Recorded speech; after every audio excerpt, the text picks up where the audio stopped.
Hi guys, and welcome to the video. I'm Mads, your host for today, and this is GSR. So today we're going to talk about Japandi versus minimalism. But before we move on to the video, don't forget to hit like, subscribe, turn on the notification bell for more real estate updates. Okay, so today we are going to talk about the differences between Japandi and minimalism.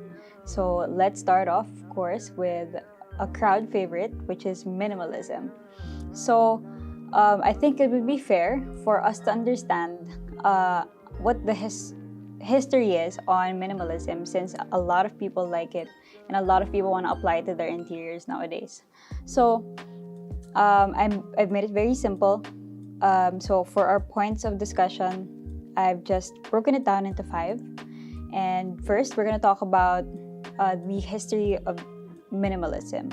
So now our understanding of minimalism would look something like this, like the picture that I've placed on the right. So you'll see that, everything is very white and it's got that very, very simplistic look to it. So how did this come to be?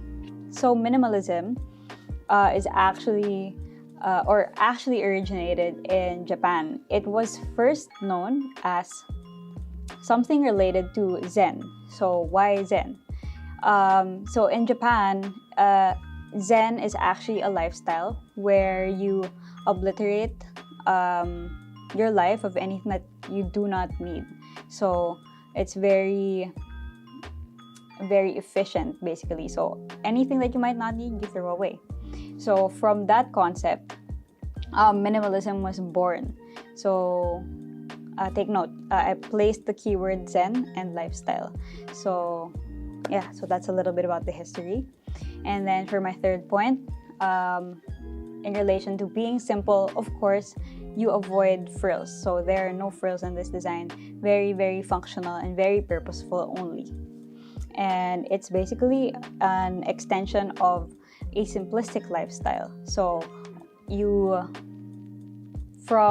let's say, or if you take normal people for an example, of course, if you think about it, we're very, very large at consuming, especially the younger generations like us.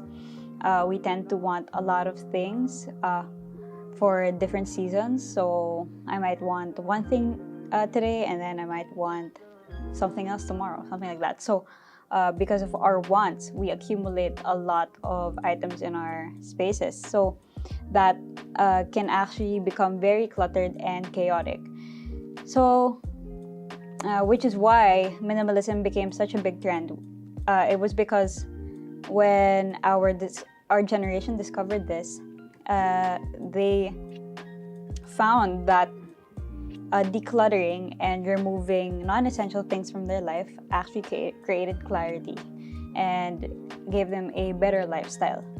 So that's a little bit about minimalism. It's Zen, it's lifestyle-based, no frills, it's an extension of simplicity, and it only focuses on the bare essentials. Okay, so if you guys look at the slide I placed here, you would see that I posted 2 pictures. So this is just a visual reference for you guys. I bet everyone already knows everyone's already got a good idea of minimalism, but I'd like to break it down for you guys in an interior designer's perspective. So check out the photos and then take a while, absorb it. I'll give you guys like 3 seconds. And then, let's break it down. So what can you guys observe about this? So if you ask me, what I notice is that what's missing would be, normally we'd see big chandeliers inside, big interiors like this space. What else is missing? Decorative wallpaper is missing. And basically nonsensical things aren't available in this interior. So you can see that all the items placed inside this design seems very, very purposeful. So just very essential items only. You can only see a bit of decor like let's say tiny plants or tiny vases, but that's it. As for the rest of the design in the picture, you will see that it's very focused on functionalism. So that's where whatever we were talking about earlier applies to the design right here. So very essential, no frills, very purposeful, and yeah. So that's a good idea of what minimalism looks like when applied to interior design. Okay, so moving on, we're gonna go now into Japandi.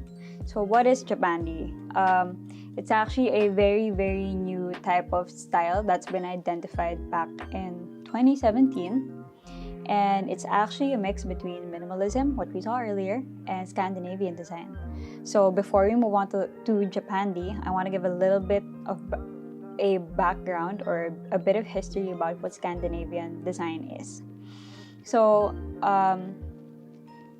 historically speaking, in Scandinavia, geographically speaking, in Scandinavia, it's a very cold country. So, of course, unlike countries like the Philippines, where it's basically summer all year, there the weather can be very stark and can make people feel psychologically, how do I say this? Sad, obviously, psychologically down, or make them feel negative about what they're experiencing. So in Scandinavian design, the goal was to create an interior where people would feel warm and happy.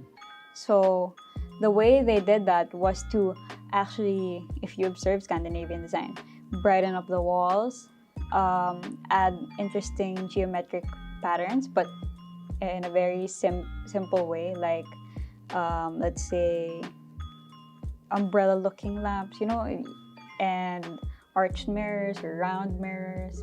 So the goal of Scandinavian design was to create a warm and inviting atmosphere for its users. So yeah, that's a little bit of background about the Scandinavian design. So in Japandi, we combine elements from the Scandinavian design and from minimalism. So Japandi is actually only a style, not like minimalism that we mentioned earlier, that is actually based on, let's say, culture and lifestyle. So minimalism is more of a concept, whereas Japandi is more of just a style or a theme for the room. So it's very, very focused on aesthetic appeal only style. And yeah, okay, so let's discuss further in the next few pictures so you guys can get a good idea of what I'm talking about. Okay, so I posted 2 pictures here. So this is a good representation of what Japandi looks like. Very, very appealing to the eyes. Like I said, very warm and inviting, very bright. And what you'll see is that they've combined the idea of using natural finishes inside, let's say, your rooms, which they got from minimalism, and then they combined it with bright walls and interesting shapes from the Scandinavian design. So the result would be something like this. So yeah, take a while to absorb. I know it's very, very nice. It's something I'd like personally too. And then yeah, what else do we see? We see very natural finishes. We see very minimal use of accessories, or whenever they do use accessories, it would be very purposeful or functional accessories. So it's a no-nonsense kind of design. Okay, so the next thing I would like to discuss, so that we could get a clear idea of what the differences and the similarities are between Japandi and minimalism, I've created this small chart for you guys to check out. And yeah, so let's discuss. So you can see that for Japandi, like I've mentioned earlier, this is just basically a breakdown of what I was discussing earlier. For Japandi, it's more of just a style. It's newer, and it's focused on aesthetic considerations. So it can be tied up to lifestyle, of course, if you combine the concepts that you get from minimalism and Scandinavian design. But Japandi is less of a movement and more of a theme. So that's what Japandi is. And then for minimalism, you will see that it's emerged as a concept because the idea of minimalism originated from the Zen lifestyle, where people avoided things that were unnecessary. So from lifestyle, it turned into a concept, whereas Japandi is more of style and aesthetic consideration. But in between these two, when combined, we get something similar, which is that it's all directed towards creating a warm atmosphere, an inviting atmosphere too, and that these designs, when combined, are all intentional, purposeful, and functional. Okay, so to wrap up the video, let me go over everything again so you guys can absorb the information better. Remember that minimalism originated from the Zen lifestyle, and from the Zen lifestyle, it turned into a concept, which is what we now know as minimalism. As for Japandi, it's only a hybrid style between two concepts, which are minimalism and Scandinavian design. So in between these two things, there's actually a similarity, which is to create a warm and inviting atmosphere for your interiors, as well as to apply intentional design into their interiors. So that's basically the gist of what everything that we have just discussed. I hope you guys learned something today, and I hope you enjoyed our little chat about this. Let me know in the comments if you guys want more videos, and I hope to see you guys in the next video. Again, before I go, don't forget to hit like, subscribe, and turn on the notification bell. This is GSR, keeping real estate simple. Bye!